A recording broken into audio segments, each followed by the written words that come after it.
नमस्कार विद्यार्थियों, मैं अनुराग झमर गवर्नमेंट कॉलेज सिद्धार्थनगर से आप सभी का स्वागत करता हूं। आज का हमारा जो टॉपिक है वो है उत्पादन तथा उत्पादन के साधन। सबसे पहले हम ये समझते हैं कि प्रोडक्शन क्या होता है या उत्पादन किसे कहते हैं। किसी भी वस्तु में उपयोगिता का सृजन करना ही उत्पादन कहलाता है। ये सिंपलेस्ट डेफिनेशन है उत्पादन की। अगर आपको कोई पूछे कि उत्पादन किसे कहते हैं तो आप उसकी ये परिभाषा दें कि किसी भी वस्तु को उपयोगी बनाने के लिए जो प्रक्रिया अपनाई जाती है उसे हम उत्पादन कहते हैं। डेफिनेशन देखते हैं हम प्रोफेसर पेंशन के अनुसार।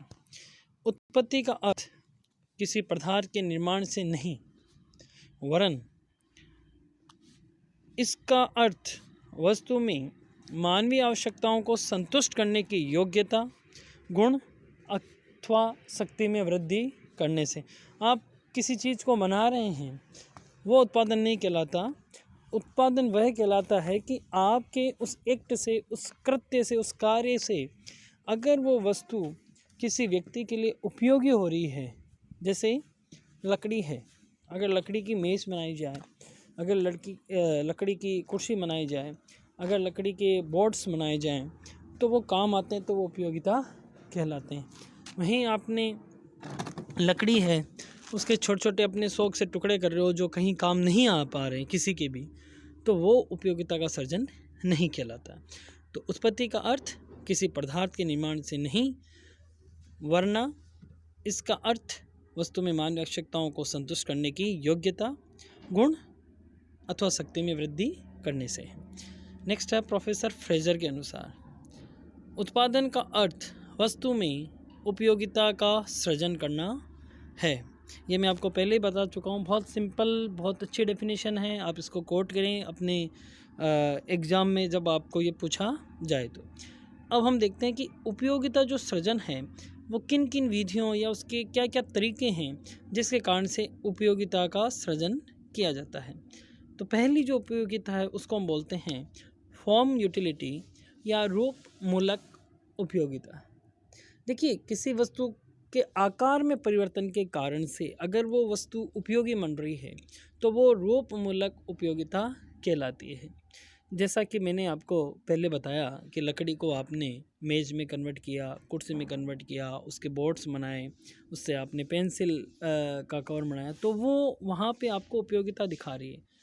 इसी प्रकार से आप देखते होंगे कि जो कपड़ा होता है, हम बाज़ार से जब कपड़ा ख़रीदते हैं तो उसको हम ऐसे ही ओढ़ नहीं लेते हैं। जब हम उसकी जो कपड़ा है उसका जब हम उसको अलग ढंग से उसके शर्ट बना लेते हैं, उसके पैंट बना लेते हैं, तो उसके आकार में चेंज करने के कारण से वो हमारे लिए उपयोगी हो जाता है। तो ये फॉर्म यूटिलिटी कहलाती है।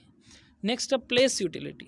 देखिए, प्लेस यूटिलिटी का मतलब है कि किसी वस्तु का अगर आप स्थान चेंज कर दें तो वो उपयोगी बन जाती है, और अगर उसका स्थान चेंज नहीं होता तो वो वस्तु वहाँ पे उस जगह पे उपयोगी नहीं रह पाती। जैसे फॉर एन एग्जांपल आप देखते होंगे कि जो बजरी है, जो सैंड है, जो निर्माण कार्यों में यूज़ होती है, वो नदी के अंदर से निकाली जाती है, नदी के किनारों से निकाली जाती है। जब वो नदी के अंदर होती है, नदी के किनारों पे होती है, तब वहाँ पे उसकी उपयोगिता नहीं रहती, वो नदी का एक अंग ही बना रहता है। लेकिन जब वो कंस्ट्रक्शन साइट में जाती है तो वो कंस्ट्रक्शन के लिए एक बहुत इम्पोर्टेंट फैक्टर है, एक इम्पोर्टेंट कारक बन जाता है। तो स्थान मूलक उपयोगिता का मतलब जिस वस्तु की जगह जहाँ है अगर उसको वहाँ तक पहुँचा दी जाए तब तो वो उपयोगी है, अगर वो वहाँ नहीं पहुँच पाती तो उपयोगी नहीं कहलाती। जैसे आपको पता है कि हम देखते हैं कि समुद्र के अंदर बहुत सारे माणक मोती मिलते हैं। अगर वो समुद्र में पड़े हैं तो वहाँ उपयोगी नहीं है, लेकिन वो वहाँ से समुद्र में से जब उनको निकाल लिया जाता है, जब उनको मार्केट में लाया जाता है, जब वो ज्वेलर्स की दुकान पे बिक्री होने के लिए आता है तो वहाँ पे वो उपयोगी हो जाता है। तो उसको हम बोलते हैं प्लेस यूटिलिटी। नेक्स्ट है समय मूलक उपयोगिता या टाइम यूटिलिटी। देखिए, कई वस्तुएं ऐसी होती हैं जो समय के साथ उपयोगी बनती हैं। जैसे कि आपको पता होगा कि जैसे स्वेटर आपके पास पड़ा है, लेकिन सर्दी है तब तो वो आपके लिए उपयोगी है। जैसे गर्मी पड़ रही है, भयंकर गर्मी पड़ रही है, उस समय वो स्वेटर आपके पास होते हुए भी आपके लिए वो उपयोगिता सृजन नहीं करता।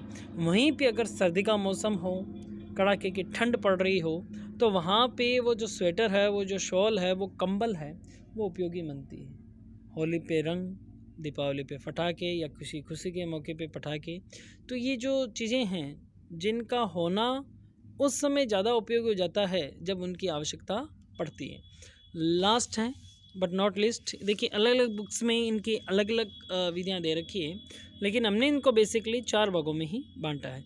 नेक्स्ट है पर्सनल यूटिलिटी, इसको हम बोलते हैं व्यक्ति मूलक उपयोगिता। देखिए व्यक्ति मूलक उपयोगिता के अंतर्गत क्या होता है कि जैसे डॉक्टर है तो कौन सी दवाई किस मरीज के लिए उपयोगी है वो डॉक्टर बता सकता है। दवाइयाँ हैं लेकिन कहाँ किसके लिए उपयोगी होगी वो डॉक्टर बताएगा। इंजीनियर है वो आपको बताएगा कि किस तरह से रोड का निर्माण होया जाए, क्या एंगल बनाया जाए, किस डिग्री किस कोण का उपयोग किया जाए। जैसे वकील है, वकालत की बुक्स पढ़ी हों, आप उनको पढ़ रहे हों, लेकिन आप वकालत नहीं कर सकते जब तक कि आपके पास LLB की डिग्री नहीं हो। तो जिरह करने के लिए आप देखते हैं कि कुछ वकीलों की फ़ीस बहुत ज़्यादा होती है, कुछ वकीलों को केस भी नहीं मिल पाते। ये कारण है कि जो पर्सन है उस पर्सन के कारण से उस वस्तु की यूटिलिटी है। देखिए कटिंग सभी नाई करते हैं, लेकिन अगर आप हबीब के पार्लर में जाओगे तो उसकी रेट अलग है, क्योंकि अगर हबीब कटिंग बना रहा होगा तो वो अपने नाम की, अपनी काबिलियत की, अपनी रेपो की जो आपसे फ़ीस लेगा वो आप कंपेयर नहीं कर पाओगे नॉर्मल सैलून से। तो ये व्यक्तिमूलक उपयोगिता होती है जिसमें व्यक्ति के कारण से उस वस्तु में, उस कार्य में गुण बढ़ जाते हैं। अब हम देखते हैं उत्पत्ति के साधन, जिन्हें हम कहते हैं फैक्टर ऑफ प्रोडक्शन। देखिए फैक्टर ऑफ प्रोडक्शन अलग अलग बुक्स में कहीं 4 दे रखे हैं, कहीं 5 दे रखे हैं। मैं इन पाँचों को आपके सामने डिस्कस करता हूँ।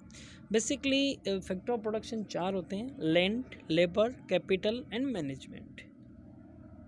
अब यहाँ पे हमने इनको 5 को शामिल कर रखा है: land, labour, capital, management and entrepreneurship. देखिए भूमि क्या होती है, उसकी परिभाषा मार्शल ने दी है कि भूमि का अभिप्राय उन सभी पदार्थों एवं शक्तियों से है जो प्रकृति ने मानव को निःशुल्क एवं स्वतंत्र उपहार के रूप में प्रदान की है।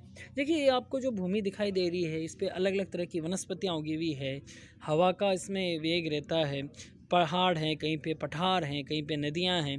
तो इन सभी को जो हमको नेचुरल ने जो प्रोवाइड किए, जो नेचर ने हमको प्रोवाइड किए, उस सभी को हम भूमि में शामिल करते हैं। भूमि की एक खासियत होती है, न भूमि को तोड़ा जा सकता है, न उसको बढ़ाया जा सकता है, न उसको घटाया जा सकता है।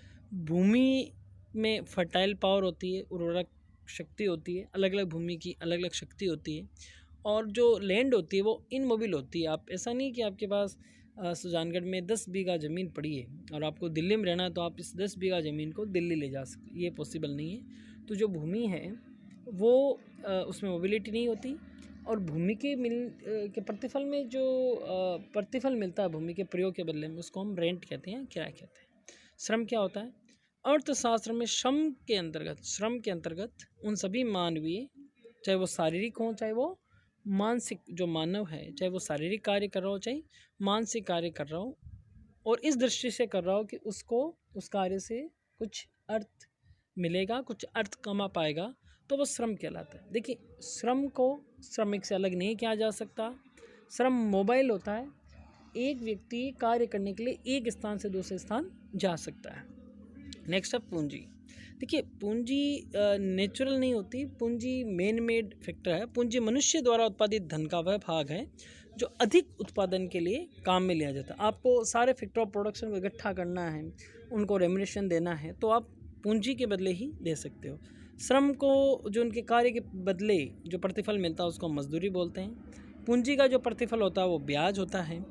प्रबंध और साहस को हम एक साथ भी यूज कर सकते हैं कि जो व्यक्ति रिस्क लेता है, जो व्यक्ति नए सिरे से कार्य करता है, जो व्यक्ति बाकी जो फैक्टर ऑफ प्रोडक्शन है उनके बीच में कोऑर्डिनेशन का कार्य करता है, और जिसको आप यूँ कह सकते हैं कि जिसको प्रॉफिट मिलता है लास्ट में, या लॉस होता तो वो मिलता है, तो वो प्रबंध, वो साहस वो जो व्यक्ति उठाता है।